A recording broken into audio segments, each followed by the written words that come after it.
Welcome to the Fire and Earth podcast with your hosts, Jason Mefford and Kathy Gruber. Fire and Earth, giving you the keys to unlock your limitless potential. Hey, everybody, welcome back to another episode of the Fire and Earth podcast. I'm your co-host, Kathy Gruber. And I'm Jason Mefford. Dun, dun, dun, dun, dun. All right. Well, hey, today, when you think about it, there's lots of things that we all have in common, right? And one thing that we all have in common is we're in different relationships, right? Different kinds of relationships. But everybody's a father, a son, a daughter, a boyfriend, girlfriend, spouse, whatever it happens to be, right? Yep. And so today we wanted to talk a little bit about relationships, because relationships come and go, right? And again, that's something that is we all deal with. We all start new relationships. We all end relationships. And so Kathy, tee us off on this. Yeah, so I've been talking to a couple different clients and just friends in general about this sort of regret of staying someplace too long. And it doesn't necessarily stop with relationships. It's why did I stay in that job for so long? Why did I stay in that apartment for so long? But usually it focuses around relationships. And I have several clients who have, gotten out of either abusive or narcissistic relationships. And now that they're away from it, they're doing that. Why did I stay there so long? I'm so stupid. I was weak, and they're beating themselves up for not leaving a situation sooner. And I was thinking, well, what do you say?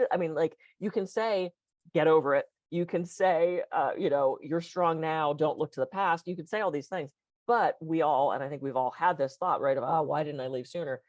No matter what it was, how do you move forward from that and not beat yourself up, look back to the past, regret those decisions? And I thought it would be an interesting conversation, since that, was sort of top of mind for me.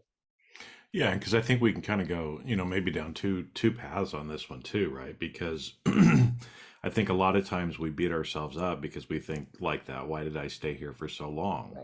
Right. So maybe a little bit of, if you're feeling like maybe this isn't the right relationship for you, how do you identify that? What are some things maybe that you identify with that, so you don't stay longer than you need to? Right. But then when you leave, how do you not beat yourself up? Right. Exactly.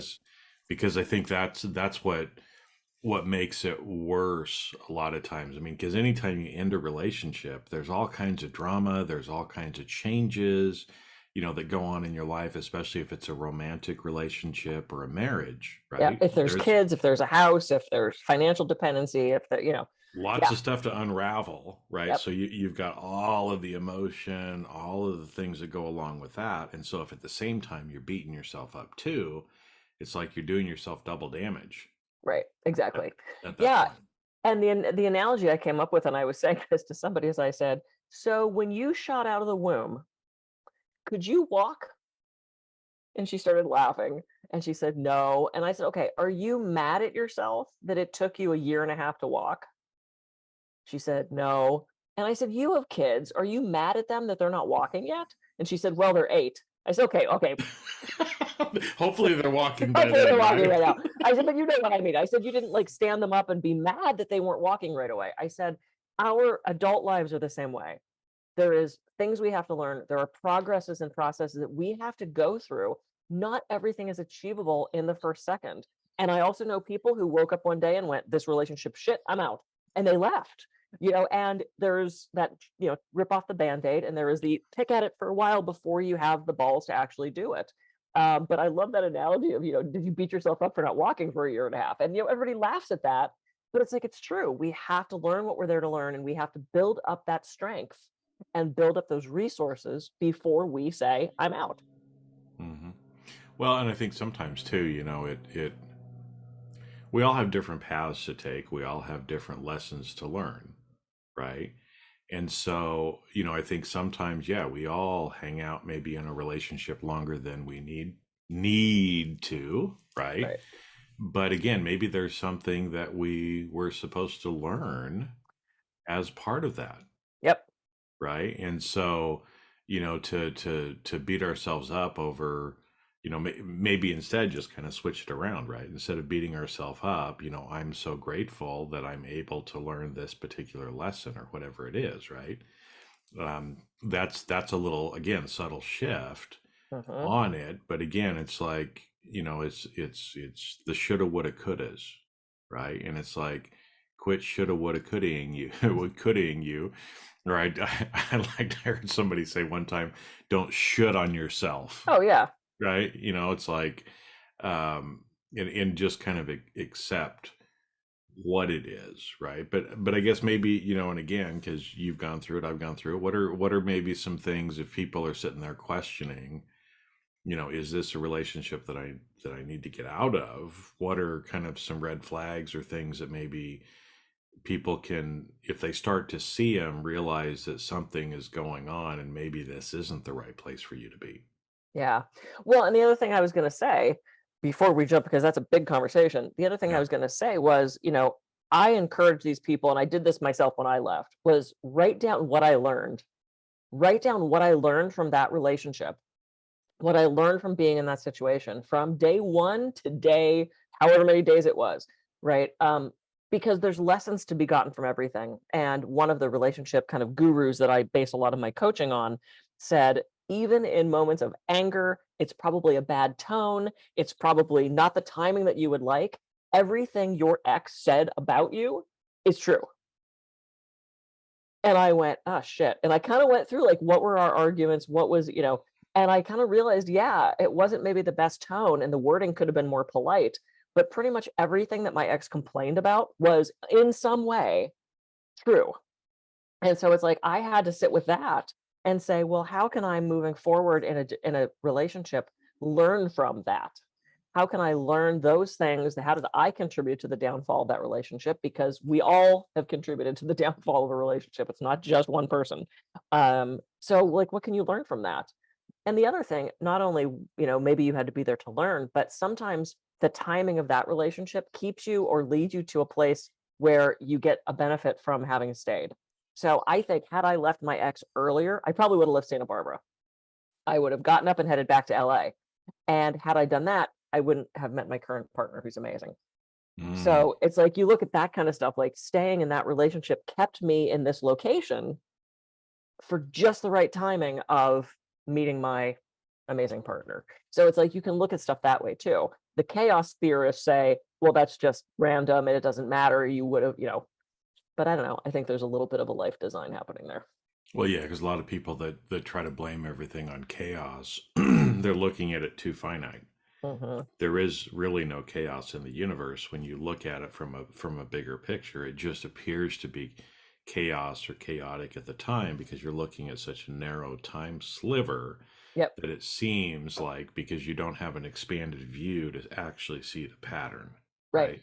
Yep. So that's interesting. But I think too what you said there, and it's everything your ex said about you is true, and the whole idea of, when we end relationships, we need to be self-reflective Yes. on that, because what you see is so much of the time, right, people just repeat their relationships over and over again, right? And so we get out of, let's say, an abusive relationship, and then we go and we find another abusive relationship, Yeah. It might right? look different, but it's the same Yeah, basic but idea. it's the same basic idea, and so we end up kind of drawing in this to ourselves because we haven't changed, we haven't learned the lesson yet, Yeah. and so because of that, we got to go through it again, Right. And right? our brain looks for things that we're familiar with. Hmm. And I think I used this in this story before. I have a girlfriend who's back on the dating apps, and she's like, "Kathy, I swear to God, I've dated the same 10 guys in a different sweater." Hmm. She said, "They just look, they're the same exact guy. They just look different." And I said, "Right, because your brain is looking for that thing that you know already. It's looking for the knowns. Change is scary to our brain. So this is when we change our mindset to a growth mindset where we start planning for these amazing things that are going to happen. We start fantasizing about that perfect man or woman or whatever. Then our brain starts to go, oh, there it is. It starts to look for that thing as opposed to sticking with that same pattern. So I'm all about, lists, writing things down. What are the qualities that you want in a relationship? Who do you want to be in that relationship? And I Hmm. think that's one of the most important questions for anything is who do we want to be? Who do we need to be to attract that person? And then the other thing that I suggested to, and I did this myself after I left my ex, was I started with my high school boyfriend, and I wrote down every relationship I had been in, who initiated it, who ended it, what the dynamic was in the relationship. And I began to see this pattern emerge of codependency and picking guys that weren't all that stable. And so I had to sit with that and go, why was I picking this pattern of relationships? Because I grew up in a, loving household, two parents till my mother passed away. But it's like, I think that thing created such chaos that I kind of flipped to the other extreme and I looked for these guys that were like the bad boy kind of thing. I found them. Um, Yeah. One's in jail for manslaughter. I feel better about the breakup. Oh, there you go. Right. Yeah. A little evidence afterwards that you made the Yeah. right choice. Yeah, I know, exactly. Yeah. And that was years ago. I'm sure he's probably still in, but manslaughter doesn't it doesn't expire quickly. But it's like, so that's something to do. Like, who do you need to be in this next relationship? And look through your previous relationships and look for those patterns. Look for that same partner, right? And see how you can shift out of that perspective. But beating yourself up over I should have left sooner is not serving anybody. No. Well, and I think it's interesting because what you said too, you see this a lot where in a lot of relationships, it's like one partner wants to change the other partner, right? And so I think a lot of times, you see that cycle where it's like, well, I'm going to find somebody who needs a little help, right? So Oh, sure. The rescuer thing. the rescuer kind of thing, right? And I'm going to change him to become a better person, right? But that relationship is pretty much doomed from the start. Yeah. At that point, because again, I mean, people don't necessarily want to be changed by somebody, right? And trying to, control or make somebody that you're in a relationship with be more like the way you want them to be. Right. Well, that's not love anyway, right? Because you're conditioning, like, if you do this, then you're going to be a good partner, or then I'm going to love you, right? And that's not love anyway, because love is unconditional. Right. Well, let me throw a different. What am I standing on? Sorry, I'm standing on a cord. I don't want to unplug. Let me throw a contrary view on that. So one of the coaching exercises that I do is, so we have to train people to be in a relationship with us, I believe, because my idea of love is different than your idea of love. How I want to be shown and that you love me is different than the way you want to do it. And we've talked in the past about the love languages. I think that's a completely valid thing. I recommend every couple go do the quiz, find out what love language you and your partner are. That's one of the first things I have my coaching clients do. But the other thing is there's these expectations in relationship that often can't be met. And I have had so many clients furious that their partner didn't do fill in the blank, didn't buy them fill in the blank, didn't get them flowers on Valentine's Day, didn't take them to the special romantic dinner, didn't throw them the surprise party. And it's like, but if you didn't tell them you want that, how can you expect them to give that to you? If I never express that my dream Valentine's Day, and I'm totally making this up, is a romantic dinner on the beach with a 15-piece orchestra, with dancing in the sand, with a full moon, and if I don't ever express that fantasy, no one's going to pull that out of their ass and give it to me. Wouldn't it be great? But we have this, this Hallmarkian idea of what a relationship should look like, and that's not realistic. We have to train our partner to treat us the way we want to be treated in a relationship. So one of the exercises that I have my couples do is write down 10 or 15 things that your partner can do to show you that you are loved. And you trade lists, you circle the ones that you think is going to be the most difficult for you, and you just start doing stuff on the list. And sometimes it feels stilted at first, like, oh, I don't want to get up and make you tea every day. It's supposed to be measurable things, and it's not a contest. It's not like, oh, well, he did one off my list, so I'll do one off his list. It's you're fully giving to the other person.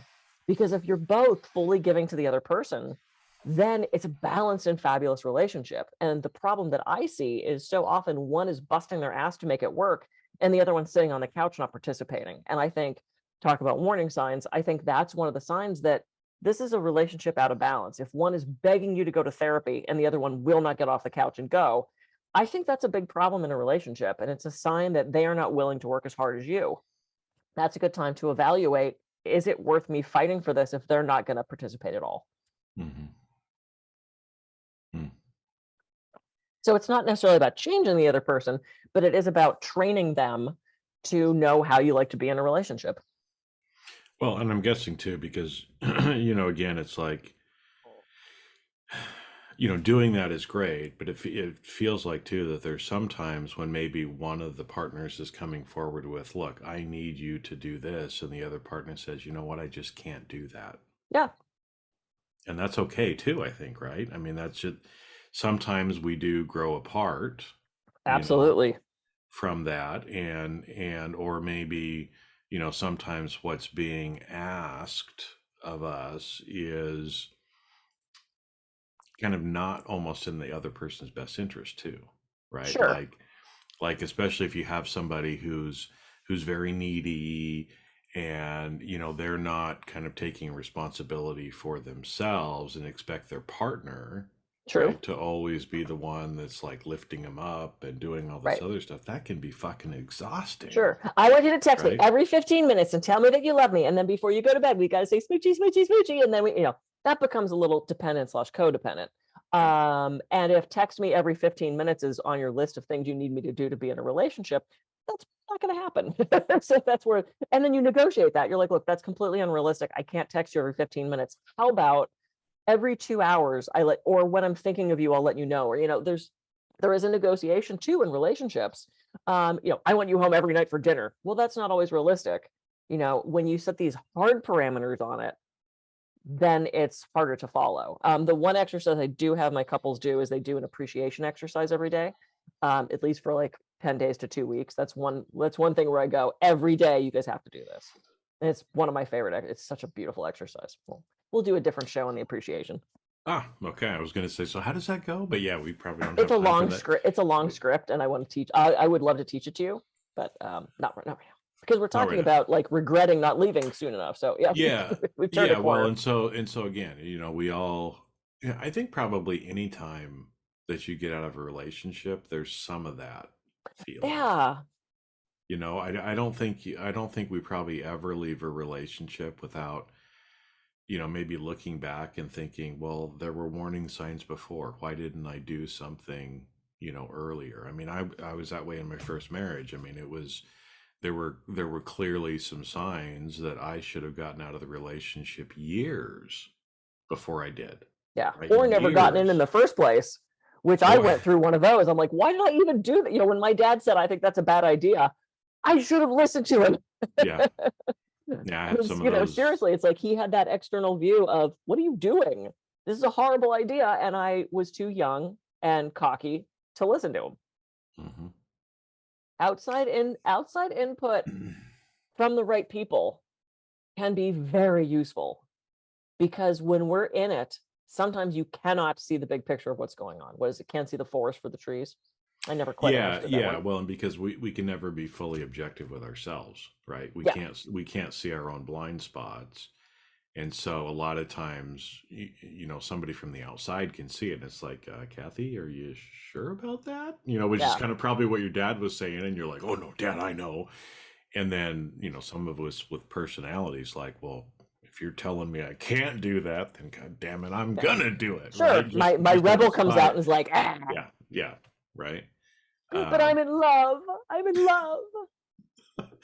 but to listen to it that way. But yeah, I mean, like you said, we probably have, everybody probably, as you look back, has some of those thoughts, right? I guess the point is, and maybe this is kind of to discuss, right, is how long do you spend looking back, right? I mean, if Yeah, it's there's absolutely nothing wrong, and like you said, making some of these lists, doing some of these things, how can I do it different? But again, get your opinion. My opinion is, probably a few days to maybe a week or two, maybe a month. But if you get past that time, you're spending too much time regretting the past, and you're in the past instead of either trying to fix it or loving yourself and just moving on hmm and well, it's realizing that. it's just a part of life and it's okay.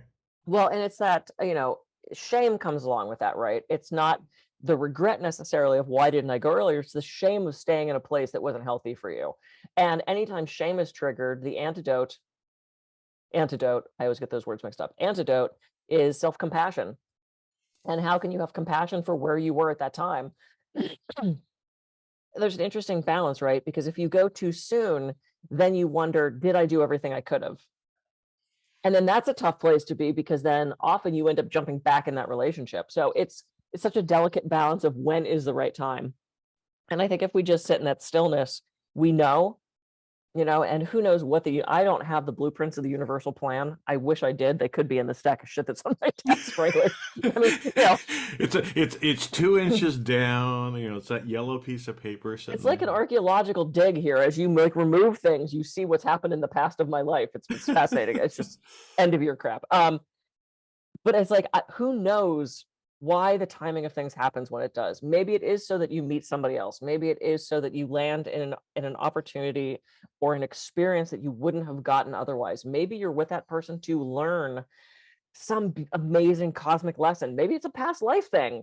I mean, like, I can't explain any of this stuff. Is it fate? Is it destiny? Is it bullshit? I don't know. I don't know. But it's like, we don't have the answer to that.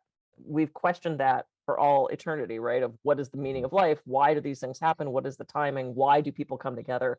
So it's about being gentle with yourself and having that self-compassion and forgiveness of, you did the best you could with the tools you had. And now here you are, you're free, you're out, you're ready to move forward. How can you do that with grace and compassion and love to yourself, so that the next relationship you land in is amazing and created to what you've always dreamt of? Well, I think because you touched on something there too. I think a lot of times we probably hang out longer than we need to, because we have that feeling of, well, did I really do everything Yep.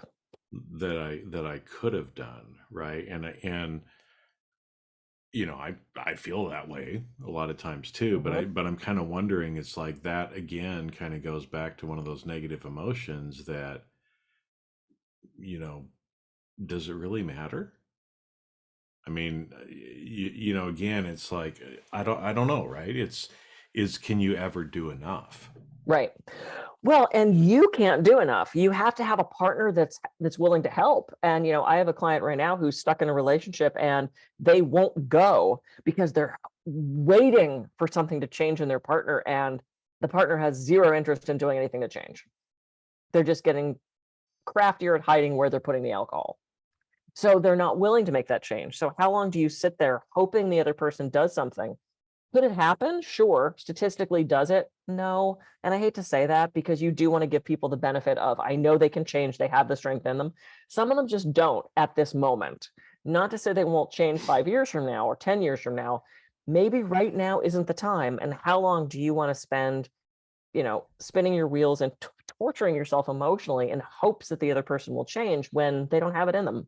And sometimes you have to let go in order for them to make any changes at all. Well, and that's where too, kind of from a time horizon, I mean, again, we know a lot of times change takes at least 3 months for some different things, but again, Yep. it's almost like 3 to 6 months, and if things aren't going to change in 3 to 6 months, they're probably not going to change, right? I mean, if Right. you think about, even like from an employer-employee perspective, right? You typically, from a corrective discipline standpoint, you give people about 3 months. Right, 3 to 6 months, because again, either things can change if both parties want them to change in that time frame, or they're not going to. Yeah. Yeah.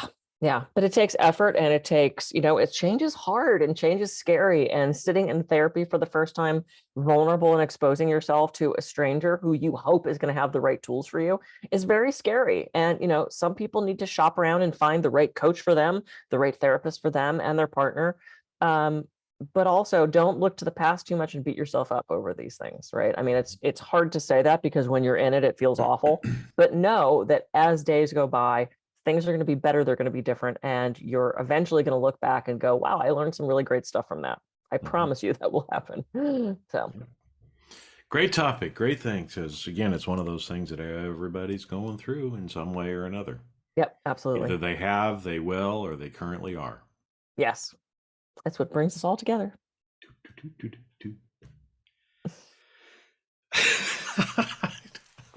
I don't know what that was. I don't either. Cool. Well, good. We'll leave that All right, right there. we'll leave the do at the end there. Cool. Well, all right. Oh, I'm going to give my coaching site today, since we're talking about relationship coaching. I'm Kathy Groover. I can be reached at kathygruver.coach. coach, because Kathy has been coaching on relationships much more recently. Yeah. And I'm Jason Mefford. I can be reached at jasonmefford.com. So go out, have a great week. Take a look at your relationships and just don't beat yourself up. Because getting, when we do that, we end up down in that shame area, and that's just an area that we just do not want to be in. So have a great week, everybody, and we'll catch you on the next episode of the Fire and Earth Podcast. See ya. See ya.